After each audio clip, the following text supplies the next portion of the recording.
Bien, ¿alguien que me pueda decir cuál es el lema de la conferencia? Llevando todo pensamiento cautivo. ¿Y en qué pasaje se basa? ¿O de dónde sale ese lema? Corintios. ¿Bien? ¿Calientito? No es Corintios. Segunda de Corintios, más caliente. Capítulo 10, versículos 3 al 5. Lo voy a leer. Yo no voy a usar una presentación, al ratito lo va a usar Diego. Les puedo pedir un favor. ¿Se pueden recorrer más bien para acá? Porque como que el poste me hace sentir que necesito estar asomándome.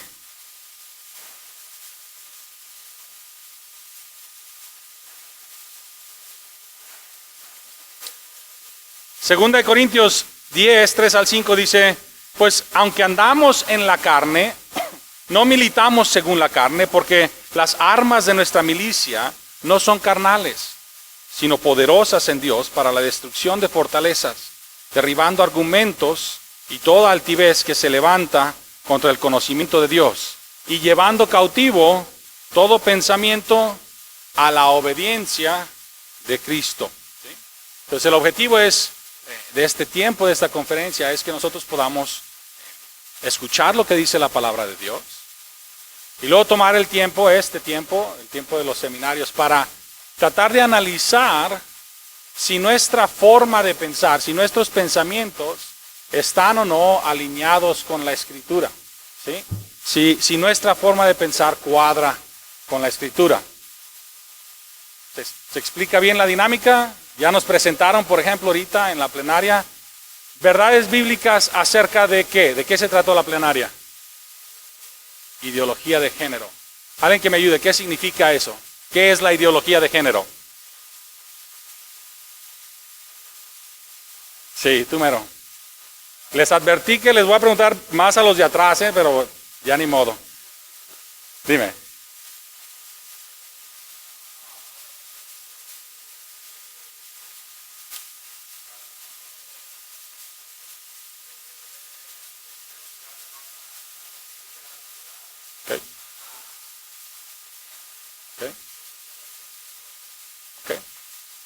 Es un concepto que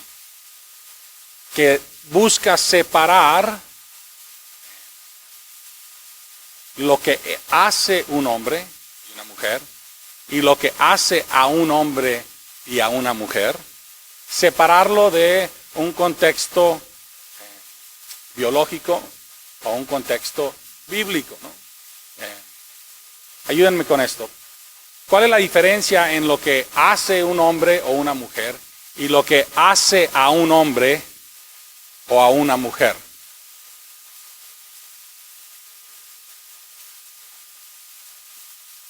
Son dos frases diferentes, ¿sí? Uno tiene una A. No estoy preguntando en las diferencias entre el hombre y la mujer, vamos a llegar a eso, sino en las dos frases.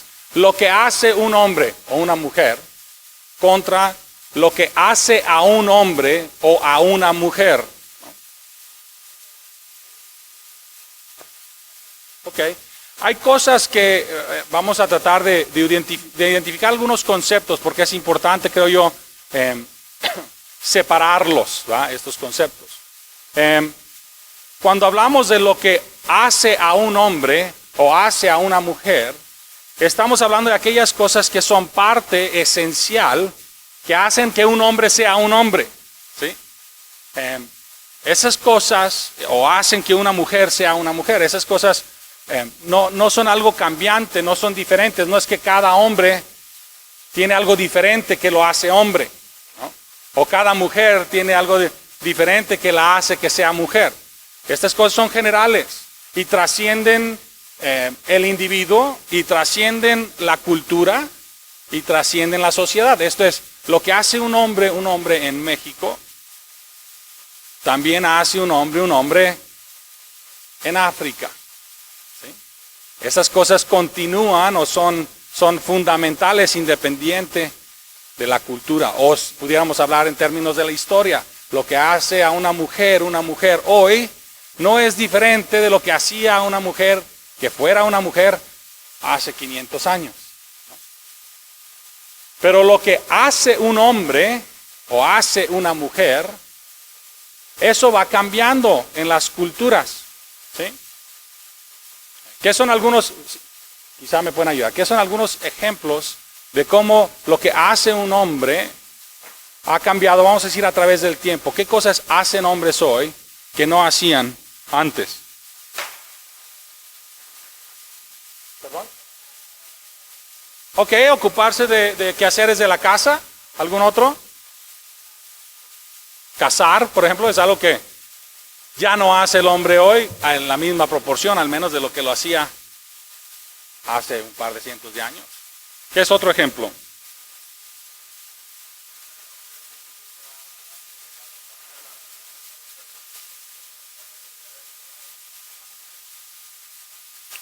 Ok, ha dejado, pero específicamente como qué cosas ya no está haciendo el hombre.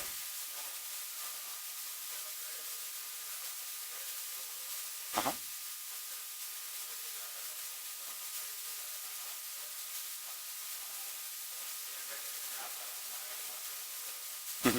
Ok, pero eso es algo que puede ser, y puede ser que es más común ahora, aunque me es difícil quizá verlo en el contexto. Si lo viéramos quizá en los últimos 100 años en México, quizá eso es cierto.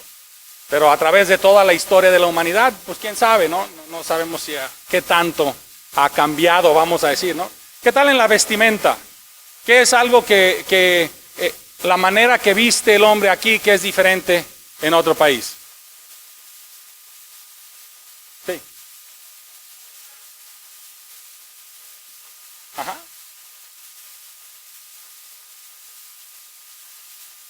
No es lo que hace un hombre, ¿no? Vamos a decir, aquí en México, ¿no? Vestir en falda o en túnica, comúnmente, ¿no? Hay países donde diariamente el hombre viste en una túnica, o como Escocia, donde no es una túnica, sino una falda, vamos a decir, ¿no? Pues eso es lo que hace un hombre allí.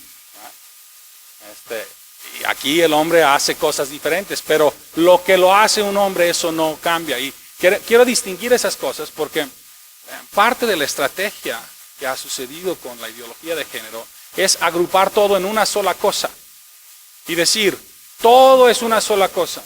Lo que hace un hombre y lo que hace a un hombre, todo cambia de acuerdo a la cultura y cambia de acuerdo con el tiempo y se va modificando. Y lo que hace una mujer, las actividades que ella lleva a cabo, y lo que hace a una mujer, aquello que la hace que ella sea una mujer, pues todo eso va junto.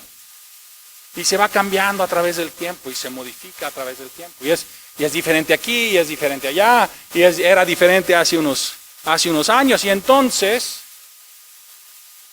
si es nada más una cuestión de nuestra cultura, y si es nada más una cuestión de nuestra experiencia que tenemos cada quien personal, entonces lo que hace que un hombre sea un hombre, pues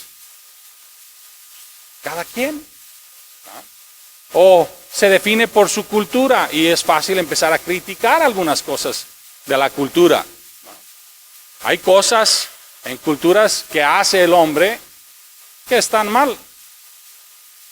Hay cosas que hace la mujer que están mal y entonces es fácil ver eso. Si te fijas cómo eso está mal, entonces de nuevo agrupamos todo esto. No sirve, no es útil y lo deja flexible, lo deja separado de una base de verdad. ¿No? Esa parte de lo que llamamos lo que hace un hombre, lo que hace una mujer, es como expresan, es la expresión de su género, vamos a decirlo así. Vamos a tomar un pasito atrás. Les preguntaron, se comentó de dónde viene la palabra género. Alguien que me ayude. Ahorita lo comentaron. De genes, ¿no? De ahí viene el origen de la palabra. No se busca y se ha logrado separar el concepto y la palabra de género en sí de lo que es el sexo. Entonces se busca resumir en esa palabra género todo esto que hace un hombre, hace una mujer, y lo que hace a una mujer y hace una mujer, ¿no? Sé que es así como un poquito de juego de palabras allí, pero es importante tratar de distinguir las cosas. ¿Qué te hace a ti lo que eres?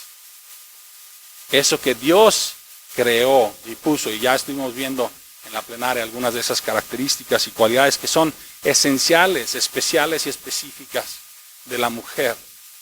No la mujer casada, como nos estaban diciendo, no es nada más para las mujeres cristianas. Esto es una realidad para toda la creación de Dios. Para las mujeres, para los hombres, las características que Dios les ha dado, ¿no? Entonces, vamos a tratar de ir viendo, como decía, cómo nuestra idea, nuestros pensamientos se conforman o no a la Escritura. Está aquí en México ahorita, en algunos estados de la República, permitido el matrimonio, lo llaman igualitario, el matrimonio entre dos personas del mismo sexo. ¿Quiénes están de acuerdo que eso es algo bueno? ¿No? ¿Ninguno? No, esperaría que no, pero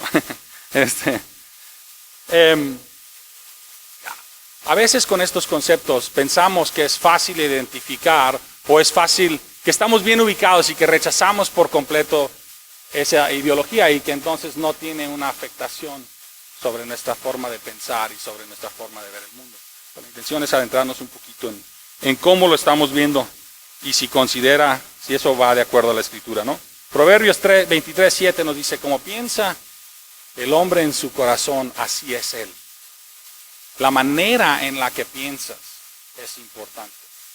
La manera en la que tú interpretas el mundo a tu alrededor, las situaciones a las que enfrentas y las circunstancias a las que enfrentas, es importante. Forman quién eres tú y determinan quién eres tú en muchos sentidos, ¿no? La palabra género en sí realmente no se utilizó para describir estas características de hombre y de mujer hasta muy recientemente, hasta el siglo pasado. Se utilizó durante mucho tiempo, desde los griegos, se utilizó la palabra género, pero estaba exclusivamente relacionado con el idioma. Palabras masculinas, palabras femeninas, palabras neutras. ¿Sí? Entonces se determinaba el género de la palabra, pero era estrictamente en el contexto del lenguaje, como una cuestión de clase, de dónde clasificar ciertas palabras. No tenía nada que ver, vamos a decir, con el ser humano y sus actividades y su comportamiento, ¿no? Y entonces es importante identificar las palabras ya después. En los 50, más o menos en los 1950 se empiezan a hacer este concepto de la ideología de género. Y su propuesta principal es que lo que está determinado de masculino y femenino es algo determinado o dictado por la sociedad. Y que uno como individuo tiene la capacidad y el derecho de expresarse, o la naturaleza misma, no solamente la capacidad del derecho, sino la naturaleza de expresarse como él quiera, ¿no? Y entonces, en estos últimos años, aunque el pecado no es algo nuevo, el pecado de la homosexualidad, por ejemplo, es algo que está presente. A ver, una referencia bíblica donde puedan ubicar donde está presente el pecado de la homosexualidad. Sí. Sodoma y Gomorra es un buen ejemplo, ¿no? Y no solamente estaba presente en esa sociedad, ¿no? Estaba enteramente permeada en esa sociedad. No sé si recuerdan la historia, están Abraham y Lot, están teniendo algunos conflictos entre sí, deciden dividirse, separarse porque ya ha crecido mucho su ganado y sus bienes, y eligen. Y Abraham le da a elegir a Lot, ¿dónde quieres ir? Y Lot dice, ve para allá, ve las planicies, ve que está bueno el terreno para allá, y se va a la zona fértil, se va a la zona donde está el río. Pero también ahí está Sodoma y Gomorra, y poco a poco a través del tiempo, sus tiendas, su vida se va acercando más y más hasta que está en Sodoma. Y vive allí, ahí es su vida. Y viene castigo de parte de Dios para la ciudad, para las dos ciudades, las ciudades de Sodoma y Gomorra. Y viene un ángel de parte de Dios. Por misericordia a Lot vienen ángeles, 2 ángeles de parte de Dios, a advertirle a Lot que tiene que salir de ahí porque Dios va a destruir la ciudad. Y llegan a su casa y él lo recibe en su casa. ¿Sí? Y mientras está él ahí en su casa y empieza a anochecerse, dice la escritura que los hombres de ahí, de Sodoma, vienen a la casa de Lot y empiezan a tocarle a su puerta y empiezan a decirle: oye, esos 2 hombres que llegaron a visitarte, sácalos acá, porque nosotros queremos estar con ellos, nosotros queremos violarlos. Dice la Biblia, todos los hombres de Sodoma, hasta el último hombre, estaba allí, demandando que sacara. Estaba permeada la sociedad de ese pecado. Y a consecuencia, Dios destruyó por completo la ciudad de Sodoma y la ciudad de Gomorra. Y solo se salvó Lot y sus hijas. Su esposa también salió con él, pero como no obedeció, ella también murió. Entonces, no es algo nuevo, no es como que nunca se había oído, nunca se había visto el pecado, pero la ideología de género, la propuesta a la que vemos ahora, sí es, vamos a decir, relativamente nueva, ¿no? Y es entonces importante separar estos conceptos, como decía, lo que es la identidad o la verdadera identidad que Dios nos ha dado dentro de nuestra formación, dentro de nuestro sexo, y separarlo de esto, del concepto de la expresión, cómo el hombre se comporta y cómo expresa eso que Dios le ha dado, y cómo la mujer se comporta y cómo se expresa eso que Dios le ha dado, ¿no? Empezó la ideología de género, aunque relativamente nuevo, en el año 2019, reconocidos en Estados Unidos, tenían 64 diferentes géneros. Empieza, ¿no? L y luego LG y luego GTB y ya no sé hasta dónde llega, ¿eh? Son más que el alfabeto, no sé. Pero 60, y la verdad es que hasta parece imposible. Si empiezas con 2, ¿cuántas combinaciones puedes sacar para llegar a 64, no? Es hasta ilógico. Y bueno, planteaba ahí mi papá también, ¿no? Que ya no se limita nada más a la cuestión de transexual. Esos son géneros transexuales, o sea, entre algún punto relacionado entre hombre y mujer, sino se amplía mucho más que eso, ¿no? Quiero hablar un poquito de dónde viene esta ideología. Y no soy un experto. La verdad es que una de las principales razones por las que quisimos tratar este tema aquí en la conferencia es porque nos hemos dado cuenta que a ustedes como jóvenes les está tocando enfrentar un reto y una situación diferente de la que nos tocó a nosotros en este sentido. El impacto, la curva, vamos a decir, o el desarrollo de esta ideología realmente no estaba presente de la misma manera cuando yo tenía su edad. Realmente no era algo, aunque repito, el pecado estaba presente, pero no era algo que estaba atacando de esa manera, ¿no? Pero es necesario verlo, ¿no? No hay, quiero ser claro en esto, no hay la Organización para la Promoción de la Ideología de Género o algo así, ¿no? No es que la ideología de género nada más es una cuestión de un grupo, una organización que está trabajando en todo el mundo de manera sola, desarrollando esto. Viene de diferentes orígenes y se ha ido combinando con diferentes cosas, pero podemos ver en su funcionar, en el contexto, cómo está afectando, vamos a decir, permeando en nuestra vida, ¿no? Entonces, mi intención es dar a grandes rasgos un resumen. Yo les animo, apunten por favor. Hay un hombre que se llama César Vidal y quizá algunos ya, sé que algunos de ustedes, los que yo he visto en Facebook, algunos han puesto algunos videos de él. César Vidal, con B de vaca, Vidal.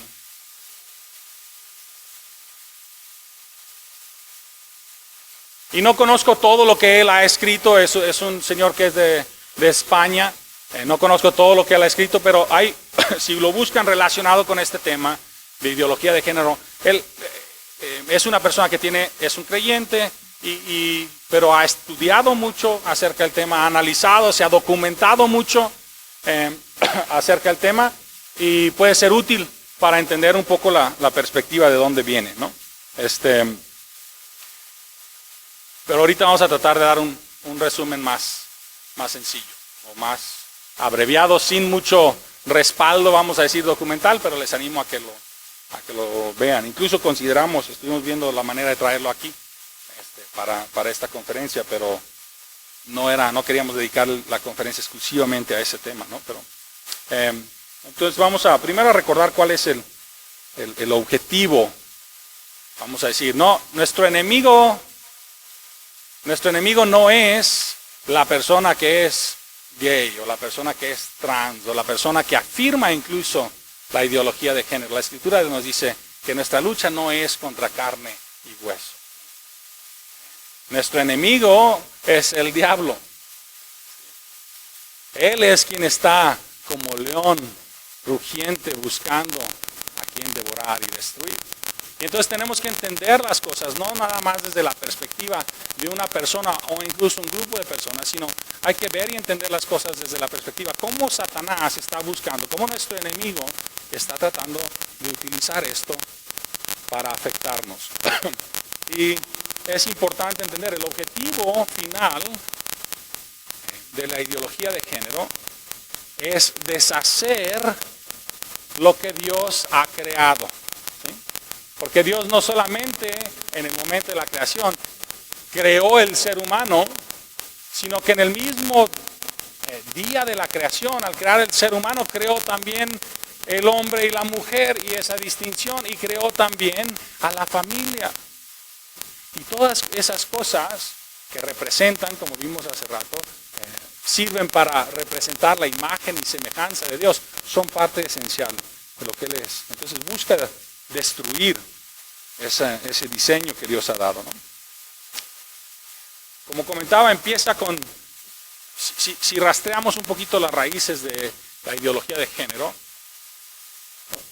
empieza en los años 50, hay un grupo trabajando por un lado, son un par de psicólogos trabajando por separado en universidades en Estados Unidos.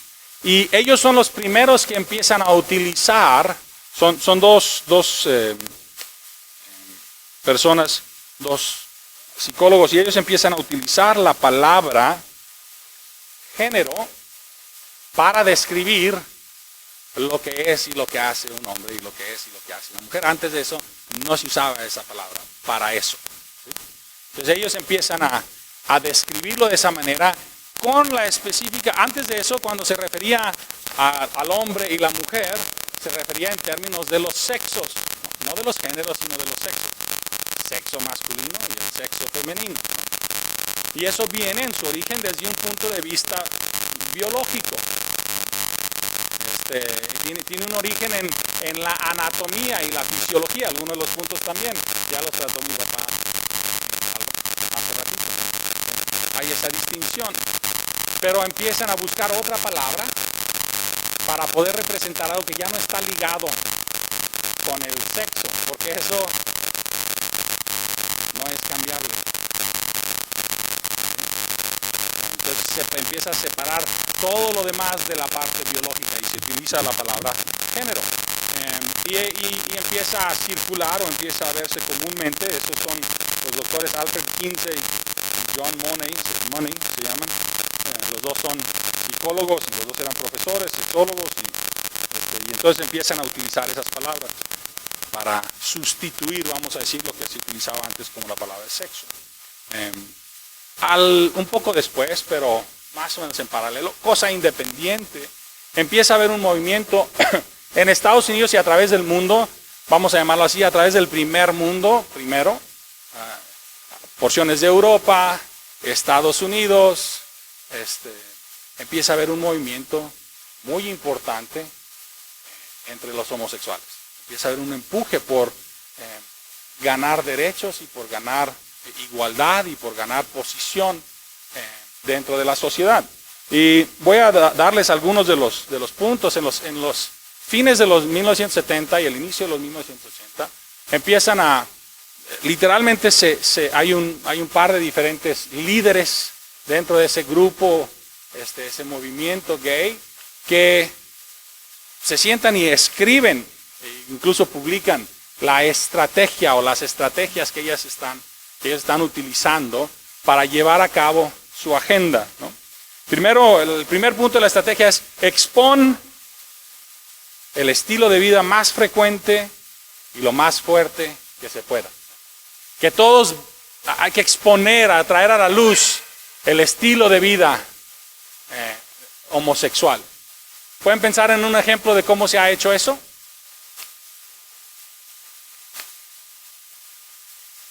¿No? Sí.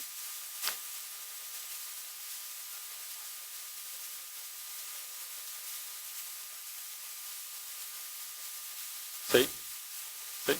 Y no solamente en los Estados Unidos, aquí cada año lo hacen, en Guadalajara cada año lo hacen, en la Ciudad de México cada año lo hacen, ¿no? Y alrededor del mundo, por ejemplo, esas desfiles donde es de orgullo gay, ¿no? De promover y de darle visualización y visibilidad a ese estilo de vida. Haciendo un símbolo, ¿cuál es el símbolo? El arco iris.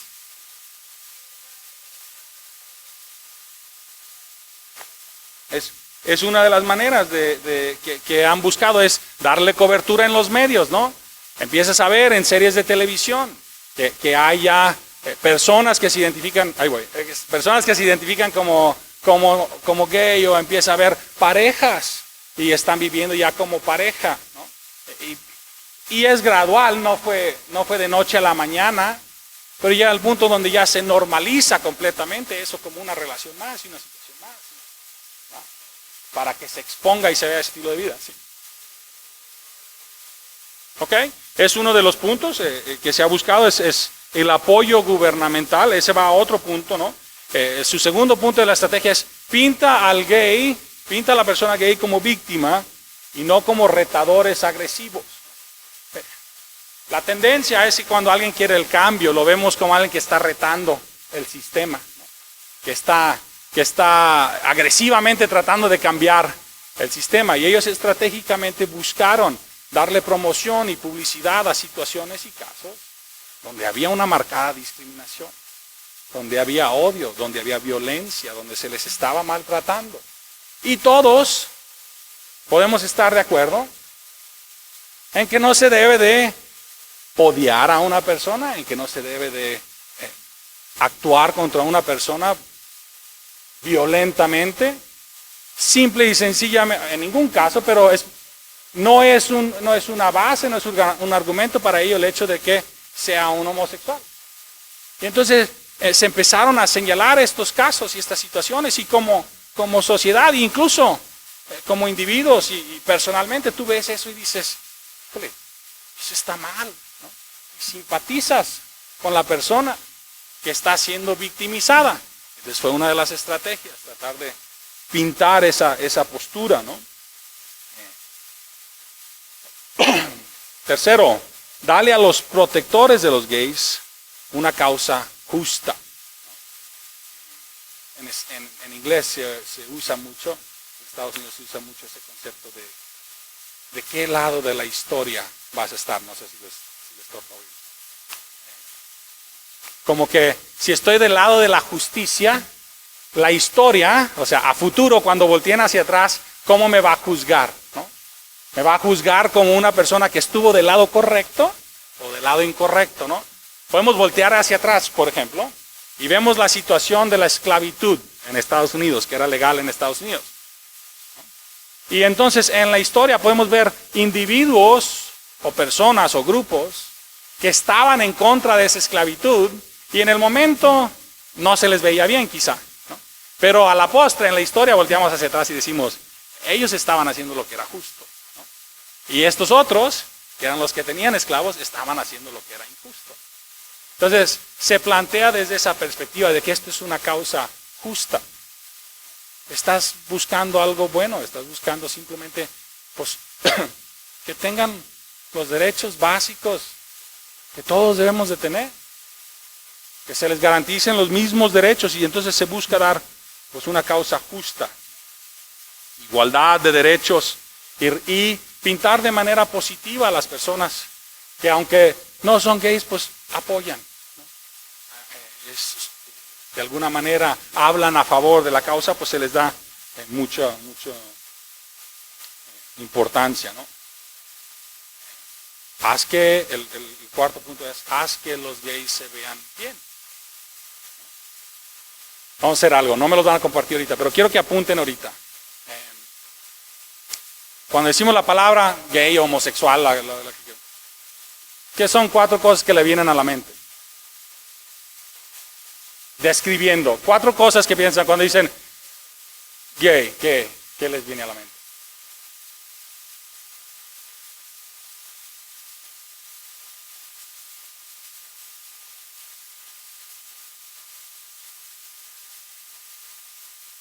Cuatro cositas. Así rápido, no es de pensar y analizar muchísimo, no, lo que les venga a la mente, no.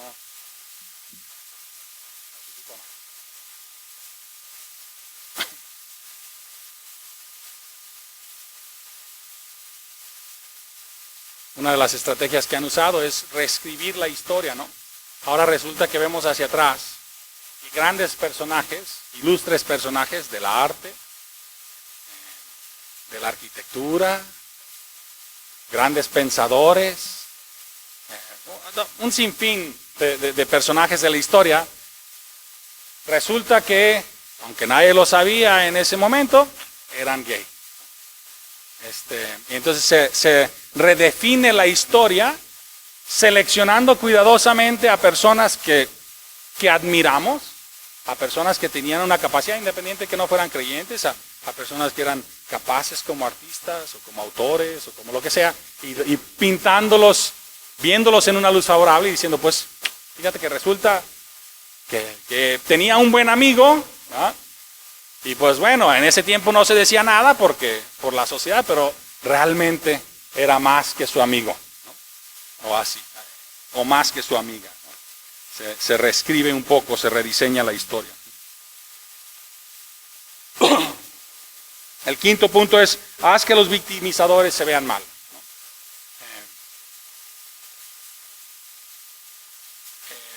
Disculpen que estoy usando estos ejemplos de la historia de los Estados Unidos, pero espero que los conozcan o al menos los hayan oído. En los Estados Unidos, precisamente en los 60s, en los Estados Unidos, después de salir de la esclavitud, años antes, seguía una gran separación en Estados Unidos entre los que eran de raza negra y los que eran de raza, los blancos y todos los demás, incluso, si así lo quisiéramos ver. Pero particularmente con los negros. Y había mucha discriminación. No solamente en opinión, sino estaba dividido. Por ejemplo, estaba la postura legal, decir, hay escuelas para negros y hay escuelas para blancos. Hay camiones para negros, hay camiones para blancos. Hay espacios que los blancos, literalmente, es algo que mucha gente no sabe.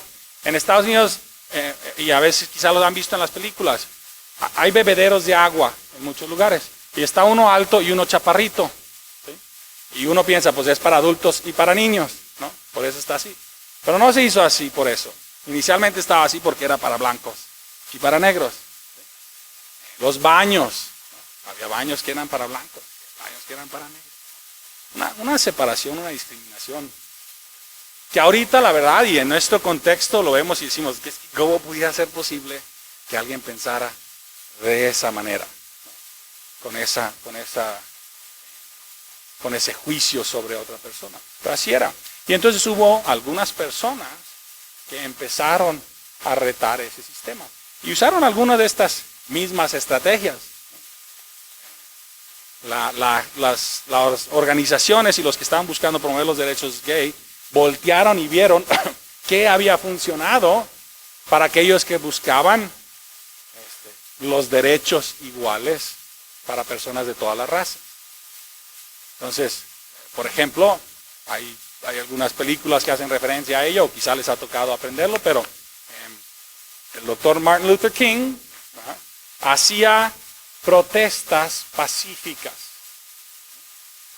Él tomó su referencia de Gandhi, ¿no?, en la historia. Entonces ellos iban, por ejemplo, hicieron un boicot, decidieron ya no vamos a usar el camión, porque en el camión, el sistema de camión en una ciudad, escogieron una ciudad ahí en Alabama, y había los asientos de adelante eran para blancos y los asientos de atrás eran para negros. Y entonces no llegaron y dijeron nos vamos a sentar adelante porque los hubieran arrestado y se los hubieran llevado. Simplemente dijeron ya no vamos a usar los camiones y vamos a caminar a donde tenemos que ir. Pero como eran muchos y estaban caminando, empieza a ser notorio y empieza a ser ruido. Y empieza a haber una reacción de parte de la autoridad. Y llega el punto de la autoridad de decir, no pueden ¿qué? ¿No pueden caminar? ¿Ah? Llega el punto donde organizan una marcha en contra y deciden, vamos a marchar de esta ciudad a esta otra ciudad para hacer que la población sepa y vea lo que está sucediendo. ¿Sí? Cuando empiezan su marcha, la policía que había prohibido la marcha y la autoridad de ahí de la ciudad y del estado se tienen sobre ellos, empiezan a golpearlos y varios mueren. En una marcha pacífica, simplemente estaban caminando de un punto a otro. No levantaron armas, no respondieron, ni siquiera respondieron a los golpes, simplemente recibieron lo que les tocó. Pues obviamente remarca una diferencia terrible entre la víctima y el victimizador, ¿no? Y expone y se ve mal el victimizador. Pero entonces, una de las estrategias es, agarro esos casos y digo, esto es un victimizador, esta es una persona que odia, ¿sí?, y que hace lo que está mal. Pero empiezo más y más a asociarlo con, hasta el punto de decir, cualquiera que no esté de acuerdo conmigo es igual a él, ¿no? Y así sucede y así se ha manejado en esta agenda. De nuevo, si no están de acuerdo en que, o sea, si piensan que es correcto encontrar a una persona que es homosexual y agarrarla a golpes porque es homosexual, pues necesitamos otra conferencia, ¿no? Donde tratamos lo que dice la Biblia acerca de nuestro comportamiento. No pudiéramos estar de acuerdo con maltrato, incluso discriminación y separación. Pero eso no significa que tengo que estar de acuerdo con toda su ideología, o si no soy igual al que va y los golpea, porque no es lo mismo. ¿Sí? Una cosa es una y otra es otra. Posteriormente se agregaron un par de estrategias más ya en los últimos años. Uno es utilizar el sistema educativo, particularmente en las clases de educación sexual, son algo que se ha utilizado mucho. Empezaron a nivel universitario y luego lo fueron bajando hasta que ya está a nivel primaria, ¿no? Y ya una vez metidas esas clases, que a los que están en la escuela les ha tocado seguramente en alguna etapa formativa tener una clase sobre educación sexual, pues ya está abierto el tema y empiezan a meter más y más y más material allí. Y no solamente ahí, sino en otros textos, en otros libros de textos, ¿no? Y la última estrategia que han utilizado es utilizar el sistema legal. Ha sido algo que buscan. Exponen algún caso y buscan cómo llevar el cambio a través de las cortes. Por ejemplo, aquí en México, ¿no? En Estados Unidos también, pero no se pasó una ley que permitía el aborto, por ejemplo. Primero se llevó un caso de una mujer que estaba queriendo, que abortó, y entonces como la ley estaba en contra del aborto, la castiga, ella lleva su caso, llega hasta la Suprema Corte y dice, no, esa ley está mal. Entonces, en efecto, crean una nueva ley, pero es una decisión no de la sociedad y no de un grupo grande, sino nada más de unos cuantos personas en el sistema legal. Y así lo han hecho, por ejemplo, en Estados Unidos también, en cuanto a los derechos. Y entonces, una vez estableciendo un precedente legal, entonces van y buscan más casos. En Estados Unidos, por ejemplo, ha habido personas que tienen su negocio privado, cristianos, que tienen su negocio, por ejemplo, de pastelería, no sé si les ha tocado oír los casos, son dueños de una pastelería, se dedican a hacer pasteles de boda, pasteles de todo tipo, y llega un matrimonio gay, les pide, quiero que me hagan un pastel para mi boda, o para nuestra boda, y dice la persona, no, yo no puedo, no quiero, no estoy de acuerdo, y entonces no, y los demandan. Y ha habido quien ha perdido su negocio y todo lo que tenía, porque lo tipifican como una discriminación. Entonces, es una estrategia, no es como que de pura casualidad llegaron con el pastelero cristiano y cuando resulta que no lo iba a querer hacer, se sorprendieron y se ofendieron tanto que sintieron la necesidad de llevarlo a juicio.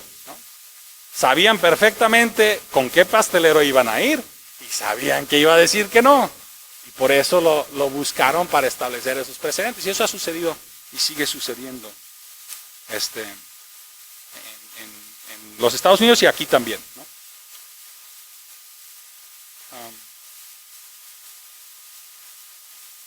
La realidad es esta.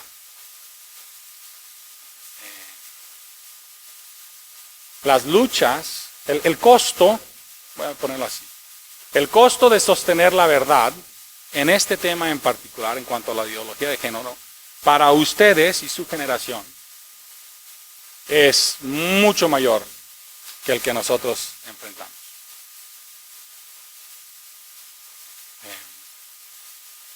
Pregunta aquí, ¿quién tiene un amigo, una amiga, conocido, compañero, como lo quieran llamar, que se identifica como gay o transexual, no de su género, vamos a dejarlo ahí? ¿Ok?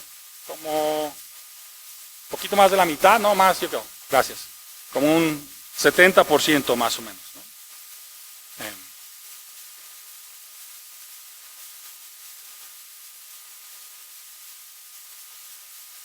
Les pedí algunas palabras que les llegan a la mente cuando al decir la palabra gay. Algunos que se animan a decirme alguna de ellas. Sí.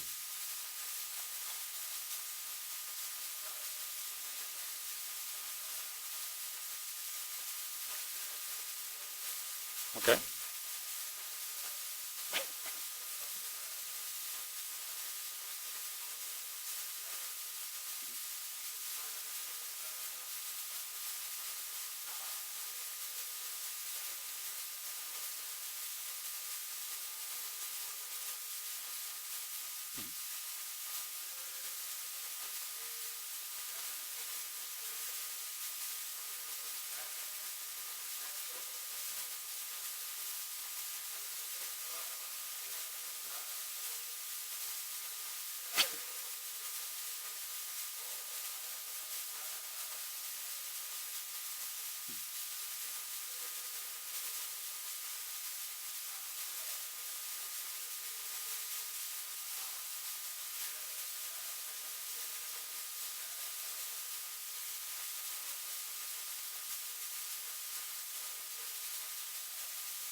es esclavo del pecado, ¿no? Y yo creo que está bien, esas, diría yo, quizá debía haber planteado a la vez, ¿no?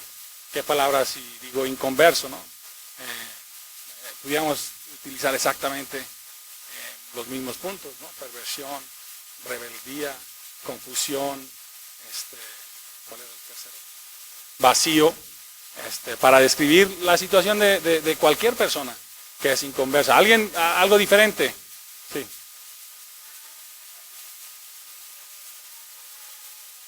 Ajá, ok. El símbolo.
¿Algún otro?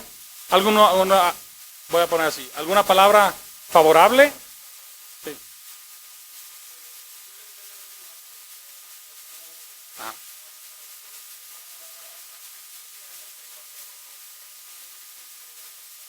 Ajá.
Sí. Y yo creo que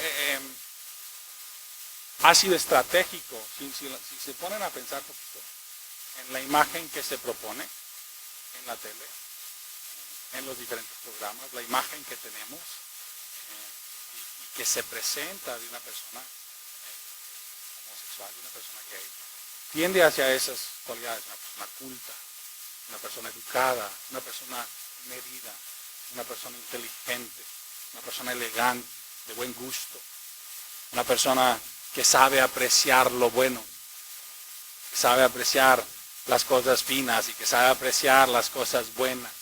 Y se pinta un poquito en ese sentido, en esa vertiente. Y claro, nosotros lo estamos viendo desde el lente, y qué bueno, porque esa es la intención, desde la Escritura.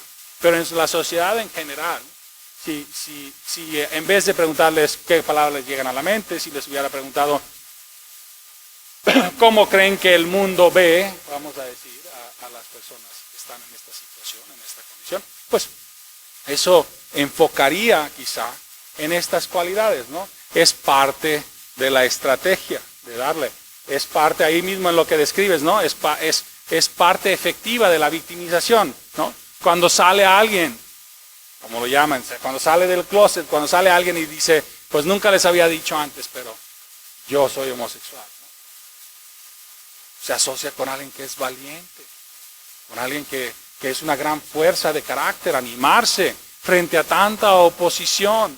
Y frente a todos los retos que eso representa, ¿no? Por ejemplo, ¿por qué? Porque él es la víctima. Y todos ahí afuera son victimizadores, están buscando cómo dañar y cómo afectar, ¿no? Entonces, es parte de la estrategia que se lleva, ¿no? Vamos a decir. Iglesias. ¿Alguno puede nombrar o ubicar alguna iglesia donde se acepte la relación homosexual como buena, como igual que una relación heterosexual? ¿Ok? Hay el crecimiento aquí en México, hay iglesias individuales. Yo revisaba estadísticas, las que yo encontré en el 2003 ubicaban como algunas 40 iglesias a nivel nacional que abiertamente aceptaban, vamos a decir,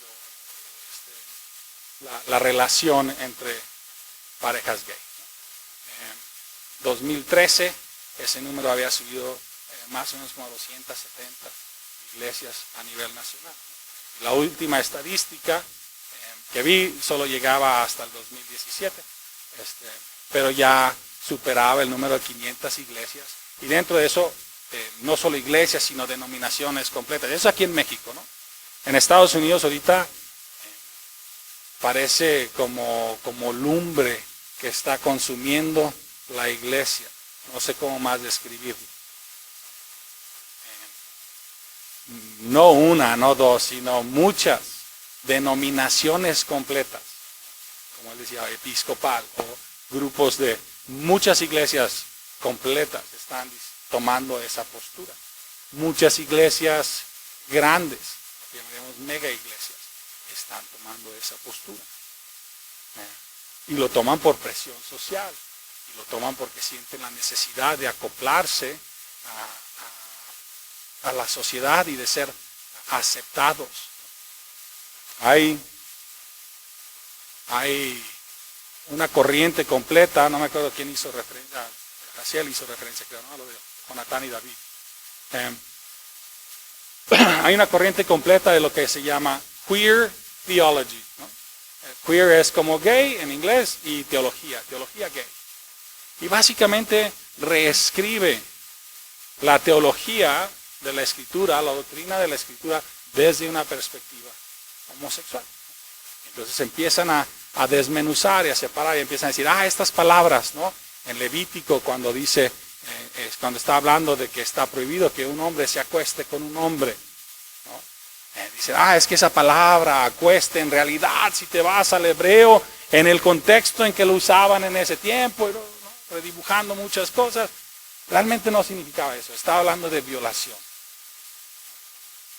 No estaba hablando de una relación mutua de amor, sino de un abuso. Y eso, pues claramente, eso está mal. Y aún del Nuevo Testamento, porque no solamente está en el Antiguo Testamento los pasajes que hablan de este pecado, también en el Nuevo Testamento, y también son tajantes, ¿no? Pero se reescribe y se rediseña, y llegan al punto de ese tipo de conclusiones. No, es que resulta que David y Jonatán eran amantes. Porque lo amaba, ¿no? Sí lo amaba, ¿no? Era su amigo, pero se reescribe todo y se rediseña todo para acoplarse a ello. Y entonces no es algo que está sucediendo allá afuera y que no va a tocar su vida. Va a tocar tu vida. Ya ha tocado la vida de la mayoría de ustedes. Ya tienen, y quizá en su familia, y quizá en su círculo cercano, personas con las que crecieron desde chavitos, ¿no? Y que han ido creciendo y bueno, ahora toman la decisión o determinación de que no se identifican con su género. A usted les va a tocar en Estados Unidos, es una realidad. Aquí también se está volviendo así, pero si tú estás en un cargo, en una empresa, en un cargo visible, ¿sí? donde tienes exposición, donde tienes vista, y en tu hoja personal de Facebook tomas una postura rechazando, por ejemplo, la homosexualidad como pecado, Ya ha habido casos donde los corren. Es que lo sentimos, pero tu perfil, como tienes un perfil público, lo que tú dices representa a nuestra empresa, ¿sí? O afecta cómo ve nuestra empresa. Y como tú tienes esa postura, nosotros no queremos estar asociados con esa postura. No nos es conveniente, no nos es útil. Y es posible o probable, yo diría casi seguro, que en los siguientes años ustedes van a enfrentar decisiones reales sobre si se van a parar sobre la verdad de la Escritura o no, y les va a costar trabajo, les va a costar amistades, les va a costar relaciones con otras personas. Incluso puede llegar al punto donde les cueste, como esos pasteleros, su negocio y su bienestar, sus propios bienes. O puede llegar al punto, y yo creo que en esa dirección va, en que es penado de ley como discriminatorio el mantener una postura o el declarar al menos una postura de ese tipo. Es una realidad, ¿no? Es algo que debemos de considerar. Si analizamos esos puntos que yo les dije de su estrategia, ¿qué tan efectivos han sido? Vemos un arco iris y inmediatamente asociamos. Ves una foto en Facebook o en Instagram y tiene el marquito del arco iris. Ya sabemos qué significa, ya sabemos por dónde va. Está expuesto, nos ha tocado verlo, lo vemos en los medios, lo vemos en películas, lo vemos en nuestra sociedad, esta tendencia está siendo efectivo y está, la verdad, afectando nuestra postura, nuestra forma de pensar, más bien. Yo quiero preguntarles, de los que levantaron la mano, que tienen algún conocido, amigo, compañero, compañera, que se identifica como de otro sexo, ¿a cuántos han hecho?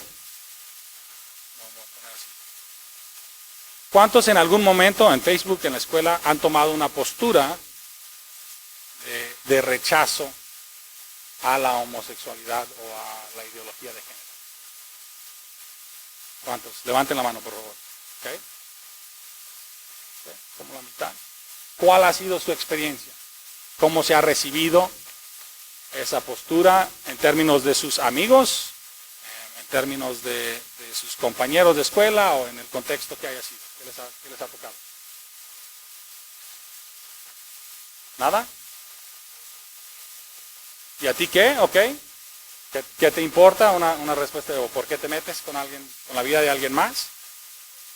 ¿Homofóbica? ¿Okay? ¿Tienen derechos? ¿Okay? ¿Respuestas que han tenido? ¿Qué más? Sí.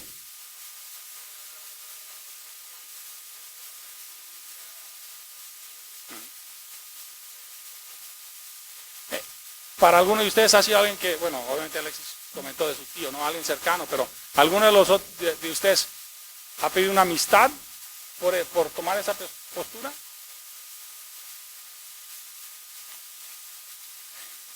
Es una realidad, es una presión continua y presente, ¿no? Es común ver esas respuestas cuando tomas una postura. Y no solamente en algo como Facebook o como Instagram o algo en Internet, sino también en persona, ¿no? Bueno, ¿qué? Es su vida, que haga de su vida lo que quieran. Son libres de ejercer su derecho como ellos quieran. O simplemente por tomar la postura en contra de decir, pues eres un homófobo, odias, ¿no? ¿Le ha tocado a alguien que lo critique otro creyente por esa postura? ¿Sí? Por tomar esa postura, otra persona que se nombra creyente Y dice, ¿cómo puedes tener esa postura? Nos indica pues que está colado también dentro de la iglesia y de la forma de pensar y de la forma de ver de la iglesia.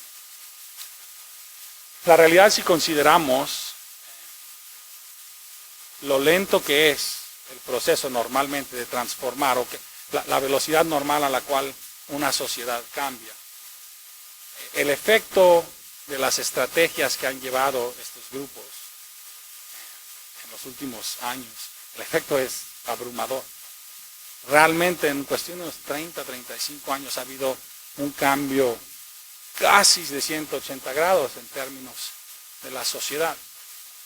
Y entonces cuando yo era joven, niño, y en la generación quizá de mi papá también, no sentíamos tanta necesidad como iglesia de tratar y de exponer estos temas, porque en general la sociedad estaba de nuestro lado.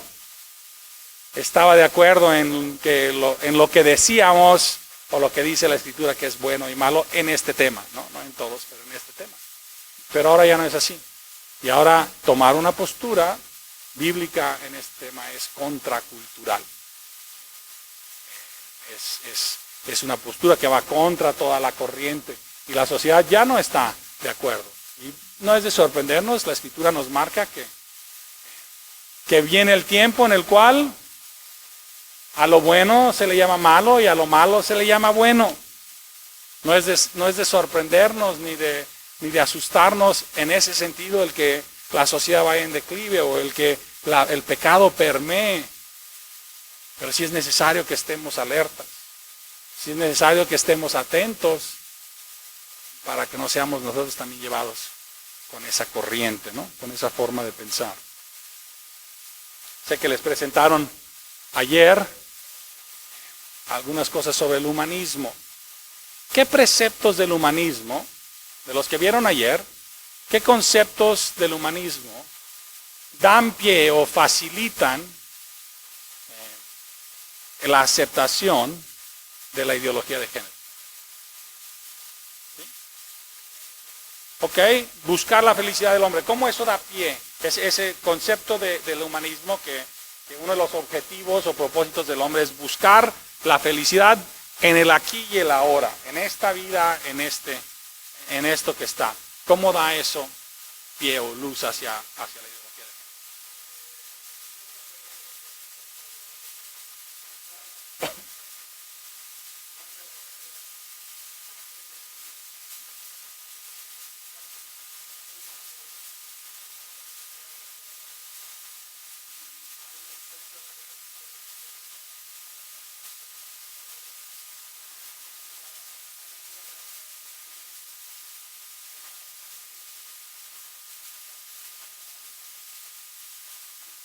Lo que sienta, de que pueda realizar lo que sienta, que lo haga sentir bien a la persona, ¿no? Ese es uno de los conceptos. ¿Algún otro precepto del humanismo? Sí.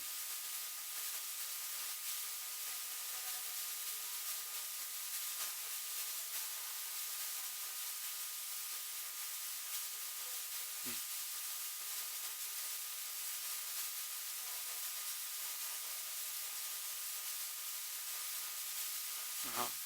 Bien, el enmarcar como trascendente, mayormente trascendente, vamos a decir, la cuestión del amor, y entonces ya simplemente ir redefiniendo el amor a la conveniencia propia, vamos a decir. Pero otro concepto del humanismo. ¿Okay?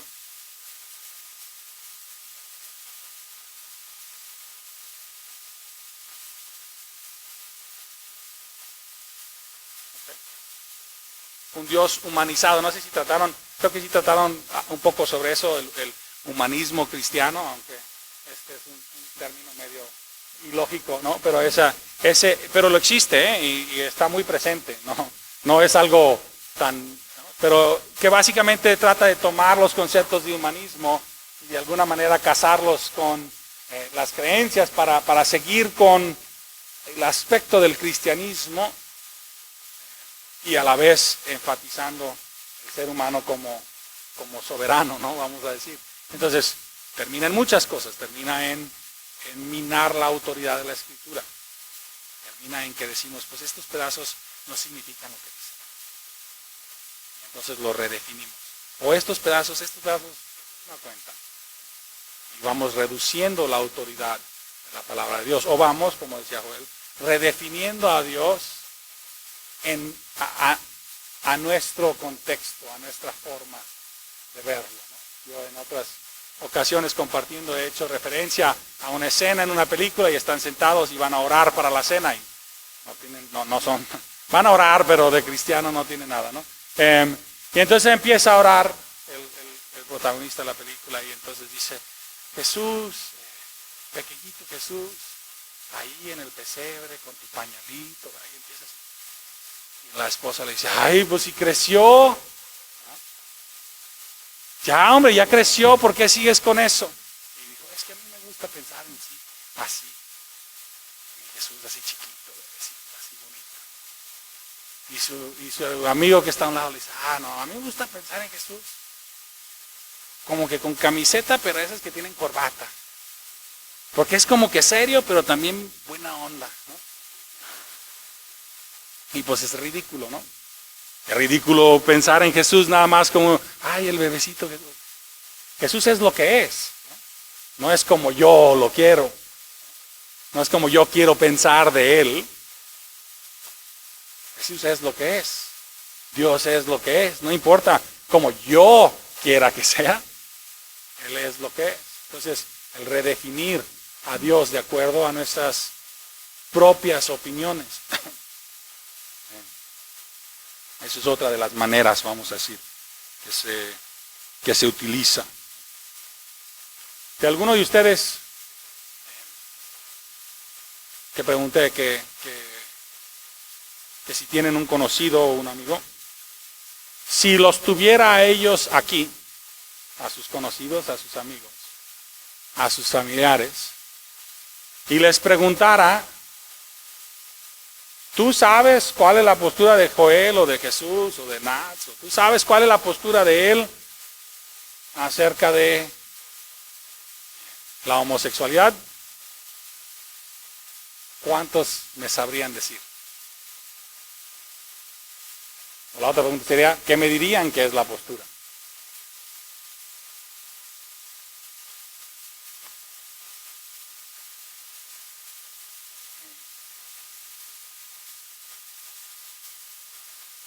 La luz no es luz, sino brilla en medio de la oscuridad. La sal, nos dice la Escritura, que si no va a dar sazón, termina siendo hollada, ¿no? Pisoteada, pasada por abajo. Tenemos una responsabilidad de ser sal. Tenemos una responsabilidad de ser luz. Tenemos una responsabilidad de promover lo que es justo y recto y verdadero. Pero ¿cómo lo hacemos? Alguno de ustedes, ayúdeme, alguno de ustedes Jaciel estaba haciendo referencia a haber entablado una plática, una conversación, tratando de compartir el evangelio con una persona que estaba en la homosexualidad o cualquiera de estos temas. ¿Alguno de ustedes, alguien más le ha tocado? ¿Ha tenido ese diálogo? ¿Sí? ¿No? Platiquen, ¿cómo le hicieron? ¿Cómo les fue? ¿Y cómo le han hecho?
¿Ok? ¿Alguien más? ¿Nadie más? ¿Nadie más ha compartido o nadie más quiere compartir lo que compartió?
¿Qué harían si este próximo domingo llegara una persona, claramente un hombre vestido de mujer, a la congregación, se sentara a su lado ahí en la iglesia? ¿Cuál sería su reacción?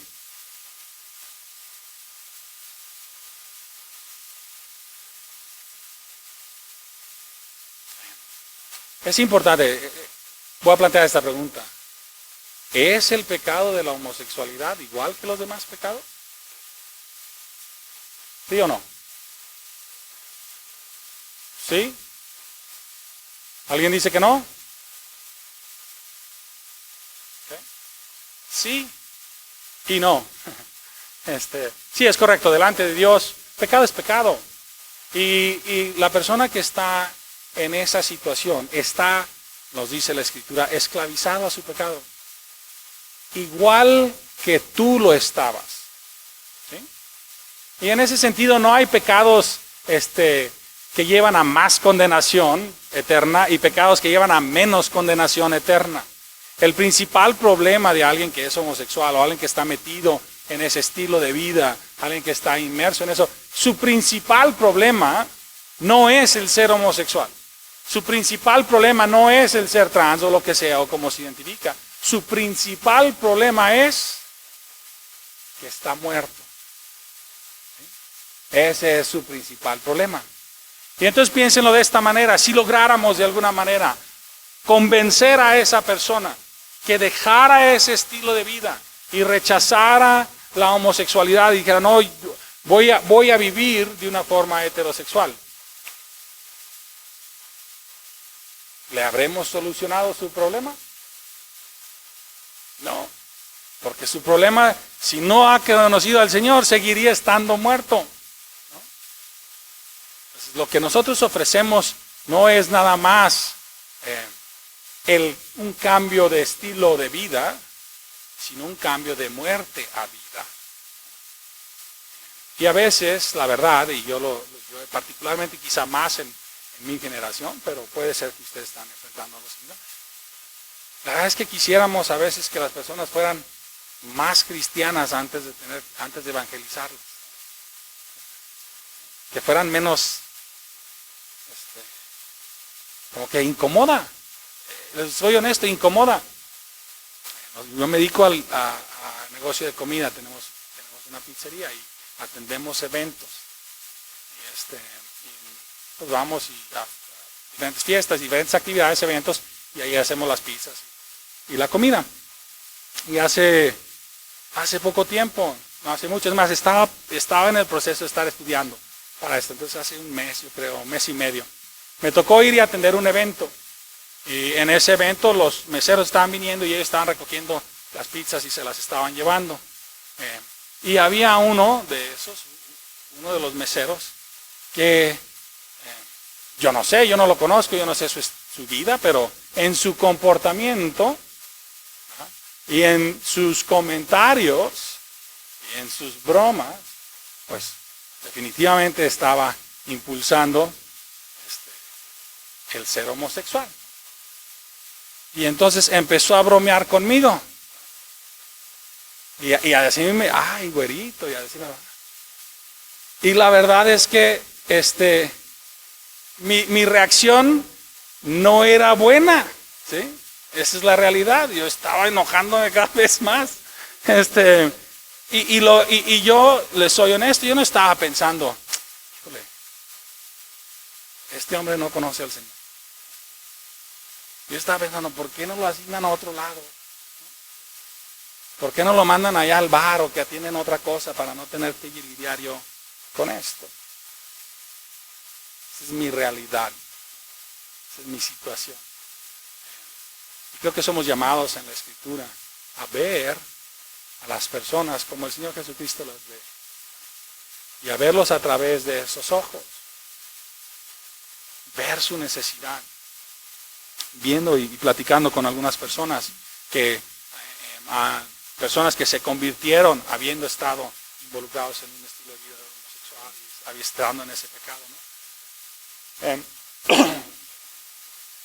Ellos señalan, o uno de los puntos a los que apuntan es que cuando les compartieron el Evangelio y lo entendieron, o aún antes incluso, en uno de los casos, antes de que, cuando todavía rechazaba el Evangelio, pues cuando todavía no lo aceptaba, pero él fue muy marcado para él que hubo algunas ocasiones en las cuales la persona tenía, o al menos se apreciaba, un genuino interés por su bienestar espiritual y por su bienestar eterno. Y no simplemente le estaba diciendo lo que quería,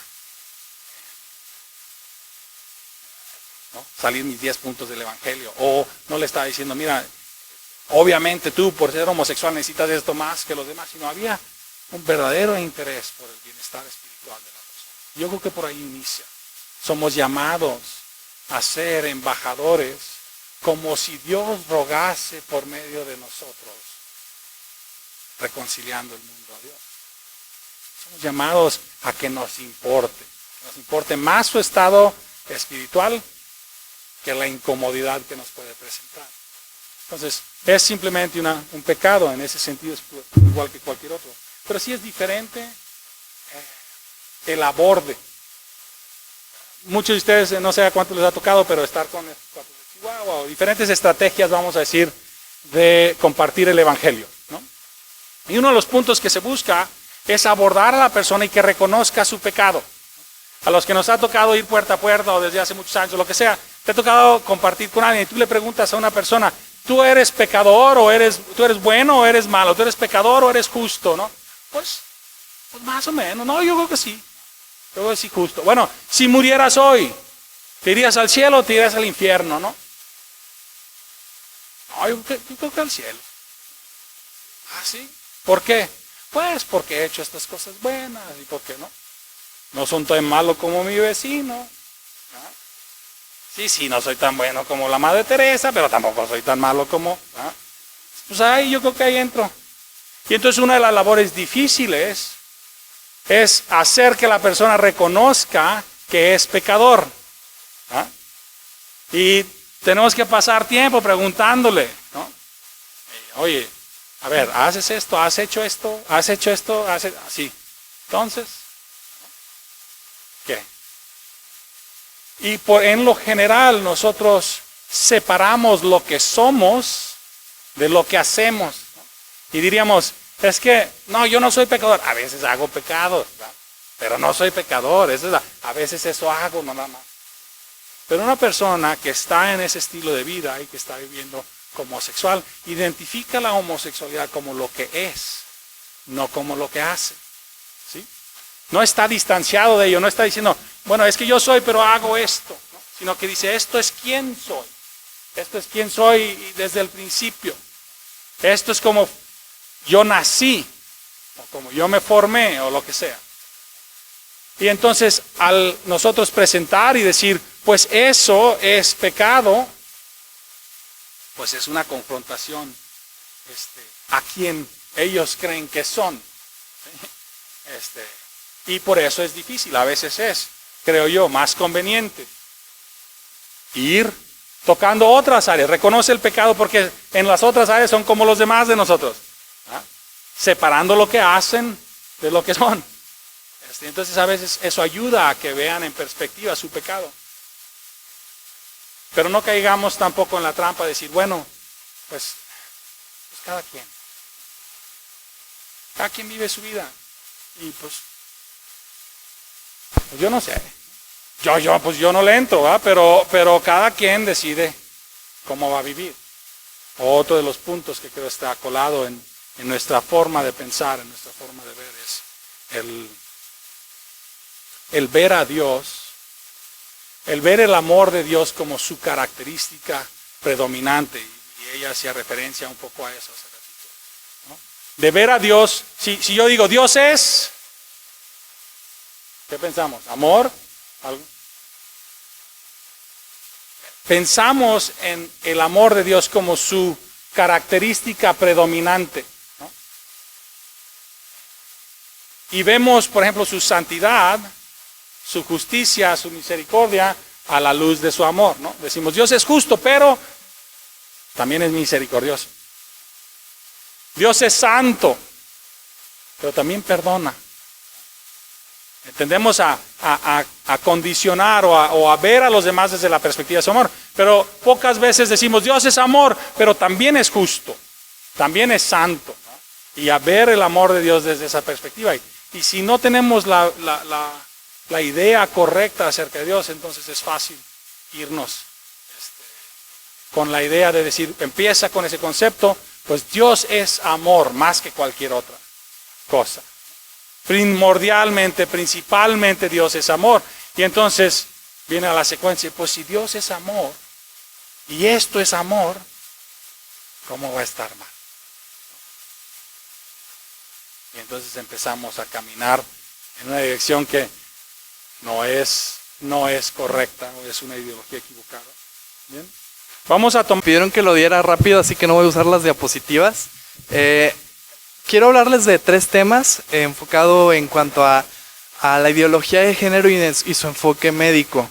Son 3 aspectos que se utilizan muchas veces en la agenda política de estas personas que promueven la ideología de género en la LGBT, todas esas organizaciones, la ONU incluso, que está muy influenciada, muy conectada, la Asociación de Planned Parenthood, todas estas personas utilizan argumentos que buscan basar sus argumentos en ciencia, cuando realmente son falacias argumentativas, y es lo que quiero tratar. Voy a hablar de 3 temas, lo que son las personas trans. ¿Han escuchado qué es un trans? ¿Sí? Transgénero, transexual, travesti. ¿Sí? Estos términos son familiares para nosotros, porque cada vez se ve más, desafortunadamente. Voy a hablar acerca del supuesto gen gay, y finalmente vamos a terminar hablando acerca de un tema un poco controversial, lo voy a mencionar nada más. Primero, en cuanto a los trans, las personas trans son un transgénero es alguien que cree que su cuerpo no es el que debería de tener. Es un hombre que cree que es mujer, o una mujer que cree que es hombre, ¿sí? Un transexual es alguien que cree lo mismo y que aparte tomó medidas para aparentar ser mujer u hombre, ¿sí? Respectivamente. Y un travesti es alguien que no ha recurrido a cuestiones como cirugía u hormonas, pero que se viste, ¿sí? Se viste, un hombre que se viste como mujer, una mujer que se viste como hombre. Y todas estas cuestiones tenemos que tener bien en claro 2 cosas, que son tanto trastorno como pecado, ¿sí? ¿Por qué son un trastorno? El mismo manual que se utiliza para las enfermedades psiquiátricas, el DSM-5, es el más nuevo que ha salido y es el que utilizan los psicólogos y psiquiatras para definir diferentes patologías. Tiene un término para estas personas y no lo quieren correlacionar directamente, pero la verdad es que es lo mismo. Disforia de género tiene el mismo significado que transgénero, ¿sí? Disforia de género, ¿qué es? Lo mismo. Una persona que cree que su cuerpo debería de ser el del sexo opuesto, ¿sí? Esa es la disforia de género. Y son personas que han presentado esto por más de 6 meses, esa es como una de las definiciones. Y son personas que muchas veces están dispuestas a sobrellevar cirugía o a recibir hormonas. Y esas son desafortunadamente las dos aproximaciones médicas prevalentes para este problema. ¿Por qué? Por cuestiones económicas, por cuestiones políticas, y se deja la lógica totalmente de un lado. ¿Por qué? Veamos las dos cosas, los dos tratamientos que se utilizan. Un hombre o una mujer que recibe hormonas incrementa su riesgo cardiovascular hasta 2-3 veces. Tienen más riesgo de infartos, tienen más riesgo de derrames cerebrales. ¿Sí? ¿Qué persona en su lógica, en su mente sana, estaría dispuesta a recibir hormonas sabiendo que su riesgo cardiovascular se está incrementando? Y esto está bien definido por la American Heart Association, que es la asociación líder en cuanto a problemas de corazón se refiere. Sí, e incluso del estudio es de este año. ¿Qué persona sana, qué médico sano está dispuesto a dar este tipo de tratamientos? Pues desafortunadamente así sucede. Se les da estos tratamientos a las personas y casi como una palmada en la espalda les dicen, sí, ahorita te arreglamos tu problema. Y en lugar de ver a lo interno, que el problema es interno, que esa persona tiene algo mal aquí y aquí, ¿qué sucede? Como les mencionaba, es trastorno y pecado.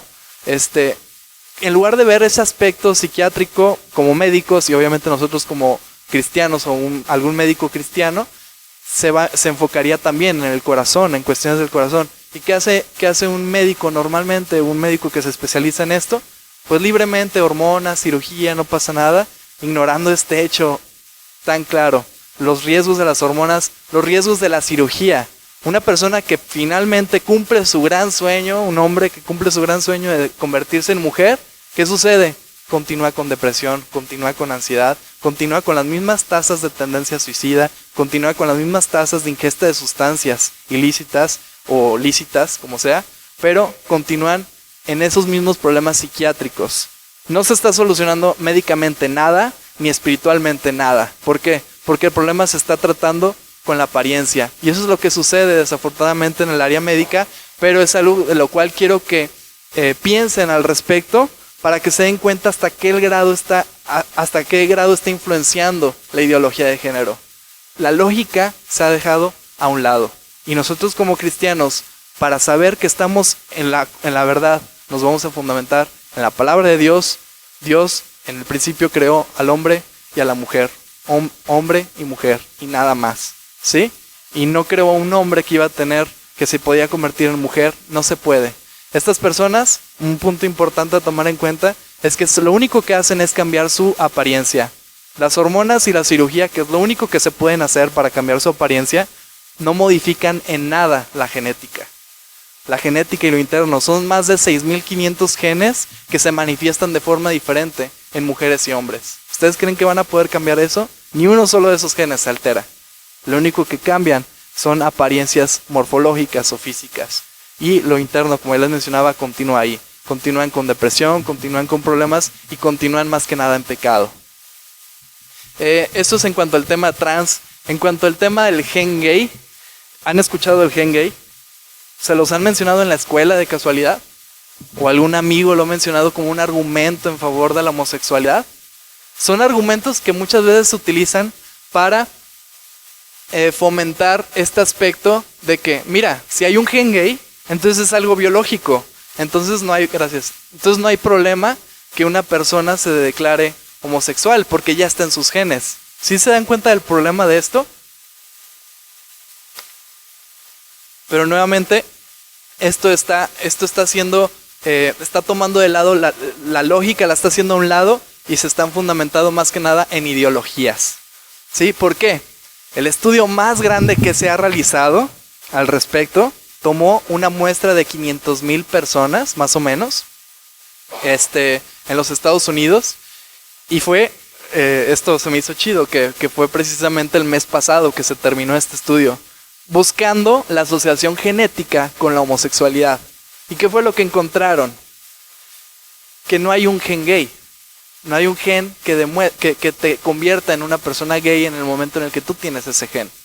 Hay genes que influyen en algunos aspectos, pero si lo pudieran cuantificar, tomando en su totalidad todos esos genes, influenciarían en un 30%.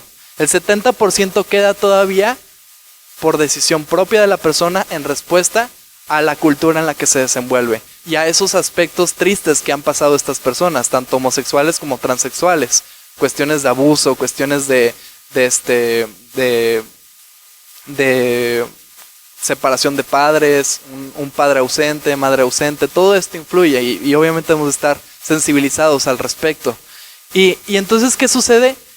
Que este estudio demuestra que a pesar de que sí tienen cierta influencia, también se encontró que esos genes también se encuentran en un gran sector de la población heterosexual. Entonces, ¿qué podemos concluir respecto a esto? Si tienes uno de esos genes, no vas a hacerte gay, no vas a ser homosexual. De la misma forma, hay personas homosexuales que no tienen estos genes. Entonces, no hay una influencia completa respecto a la genética. ¿Y qué podemos concluir? Que no tiene nada que ver cómo uno responde a lo que quiere con su vida, a lo que realmente está buscando, desea hacer, ya sea contrario a Dios o no, y la genética. Porque la genética nunca te va a orientar al pecado. Lo que sí podemos afirmar, obviamente, es la naturaleza caída del hombre, que nacimos pecadores y que sí, la genética muestra ciertas aberraciones, en algunos casos mutaciones, por eso tenemos el cáncer y demás, pero no va a ser la causa de nuestro pecado. Nuestro pecado es cuestión del corazón, y la homosexualidad sabemos que es un pecado, y lo sabemos bíblicamente. ¿Qué otra cosa concluyó este estudio? Y esto se me hace todavía también igual de interesante. Que estos mismos genes que se relacionan, que quisieron relacionar un poco, también se relacionan con cuestiones psiquiátricas, con cuestiones de esquizofrenia, con cuestiones de depresión. Entonces, más que fomentar la normalidad de la homosexualidad como algo bueno, parece demostrar que se asocia a patologías psiquiátricas. Y no por llamarlo simplemente una enfermedad y dejar de lado el hecho de que es un pecado, pero sí para demostrar que no es algo que médicamente pueda uno decir, está bien, no pasa nada, es un aspecto más de la diversidad. No, es algo que se asocia a enfermedades psiquiátricas y ese estudio lo demostró, ¿sí? Entonces, ¿qué podemos nosotros responder en cuanto si alguien te llega, algún amigo te llega y te empieza a decir esto del gen gay? Pues le puedes decir, mira, yo ya escuché al respecto y si quieres lo puedes estudiar por tu cuenta más. Y la verdad es que no hay un gen que determine que tú te vas a hacer homosexual si lo tienes. ¿Por qué? Porque muchas personas heterosexuales tienen esos genes y no son homosexuales. Y hay personas homosexuales que no tienen esos genes. Entonces no concluye nada. No se concluye nada. No hay una relación directa y no hay una causa y efecto entre genética y pecado. El tercer punto, nada más lo quiero mencionar brevemente, es la cuestión de los hermafroditas. Quiero dejar en claro que los hermafroditas no existen. Los hermafroditas, desde el primer semestre de la carrera, en mi libro de embriología, claramente decía, los hermafroditas verdaderos no existen en la especie humana. Hermafrodita, ¿qué es? ¿Alguien que quiera responder de lo que ha escuchado?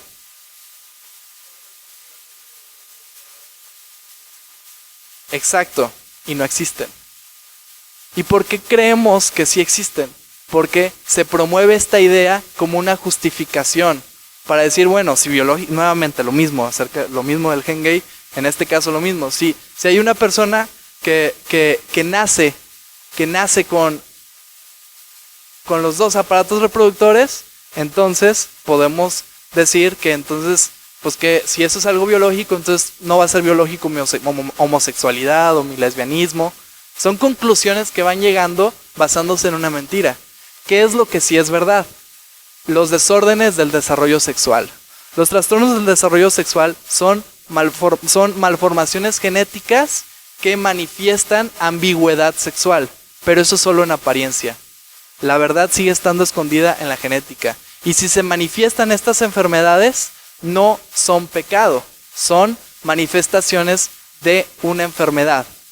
Una persona hermafrodita no es su identidad el ser hermafrodita, no es parte de una ideología, no es intersexual. Es una persona que tiene un desorden en el desarrollo sexual. Y eso es algo claro que tenemos que tener en cuenta porque no hay un tercer sexo. Solo hay hombre y mujer. ¿Y cómo podemos estar tan seguros? Porque lo dice la Biblia. ¿Y cómo podemos estar tan seguros también? Porque lo dice la biología. Para asuntos específicos, patologías en lo particular, se toma en cuenta médicamente una atención individualizada y se toma acción. Y prácticamente el 100% de los casos se trata ahora sí, con hormonas y cirugía, pero de tal forma que volvamos a lo que estaba genéticamente, porque ahí sí el problema es una patología, no una cuestión psiquiátrica, ¿sí? Entonces, nomás quería mencionarlo porque es algo que también se utiliza como excusa. Si tienen más preguntas al respecto lo podemos hablar. Espero no haber creado más dudas que respuestas. Simplemente que quede claro que nuestra verdad siempre va a estar fundamentada en la Biblia. Y si nuestra mente está enfocada en Cristo, en seguir su palabra, todo lo demás va a seguir. Y vamos a poder entender la verdad como lo que es. Porque toda verdad es verdad de Dios, ¿sí? Y si buscamos la verdad, buscando a Cristo primeramente, vamos a llegar a la conclusión correcta de las cosas. Así es como se han llegado a tantos desarrollos científicos, a tantos avances en la medicina, gracias a una búsqueda fidedigna y leal hacia la verdad.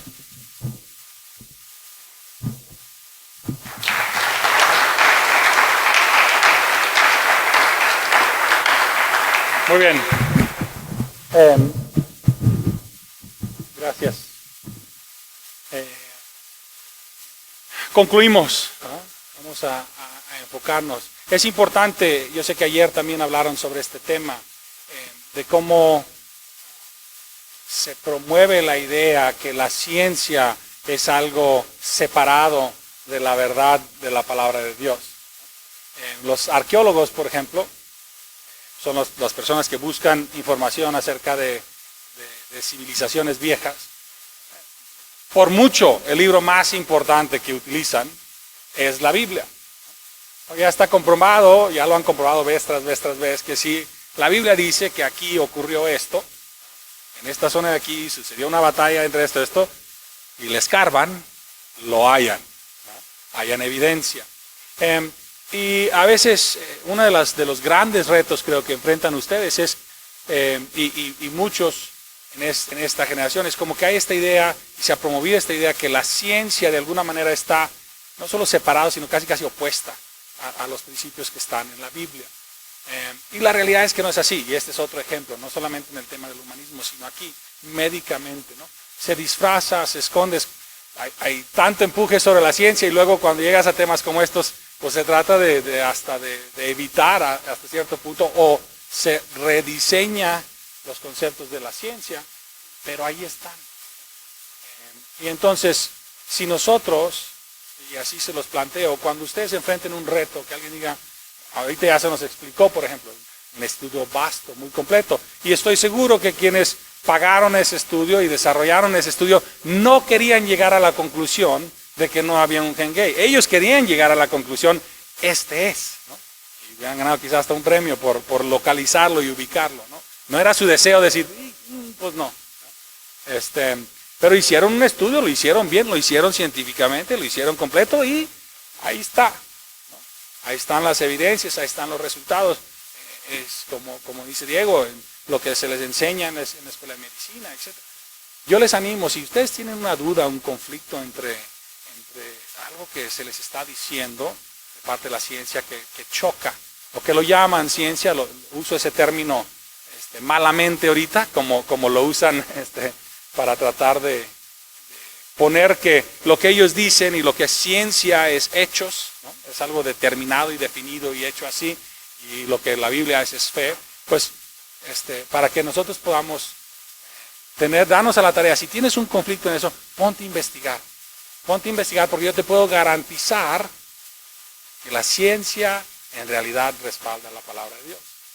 Y te lo puedo garantizar porque vemos la palabra de Dios y así son las cosas. Entonces, obviamente, ¿no? Así como Dios lo hizo hombre y mujer, pues, está respaldado en la biología, está respaldado en la creación, ¿no?